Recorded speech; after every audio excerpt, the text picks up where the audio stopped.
Hi friends, welcome to Ranjana sweet home. நம்ம ஊர் பொங்கல் கொடி கட்டினதுலேருந்தே டெய்லி சாயந்தரம் போய் கும்மி அடிக்க போவோம். இதுக்கு முன்னாடி ஒரு வீடியோவில் குழந்தைங்க எல்லாரும் தீர்த்தம் எடுத்துகிட்டு வர்றதை பார்த்தோம். அவங்க எல்லாரும் எடுத்துகிட்டு வந்ததுக்கப்புறமா எல்லாரும் சேர்ந்து கும்மி அடிப்பாங்க. கும்மி அடித்த பிறகு எல்லாருக்குமே நைட்டு சாப்பாடு அவங்களே ப்ரொவைட் பண்ணிடுவாங்க. நிறைய பேர் ஸ்பான்சர் பண்ணுவாங்க. அதனால் டெய்லி நைட்டு சாப்பாடு எல்லாருக்குமே அங்கே தான். இட்லி, பொங்கல், பரோட்டா, குருமான்னு ரொம்பவே சூப்பராக இருக்கும். எங்களுக்கு பார்த்தீங்கன்னா தனியாக கோவில் கிடையாது. இந்த மாதிரி கரகம் வச்சு தான் சாமி கும்பிட்டு கடைசியாக கலைச்சிருவாங்க. டியூஸ்டே அன்னைக்கு நைட்டு தான் கரக உற்சவம் இருக்கும். அது முடிஞ்ச உடனே பார்த்தீங்கன்னா ஆடலும் பாடலும் நிகழ்ச்சி நடந்தது.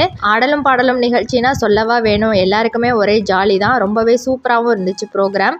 அதே மாதிரி இது ஒரு அடிஷ்னல் ஒரு ப்ரோக்ராமாக இந்த அழகர் எடுத்துகிட்டு வர்றது பண்ணியிருந்தாங்க. ரொம்பவே சூப்பராக இருந்துச்சு. பார்க்கும்போது ரியலிஸ்டிக்காக இருந்தது.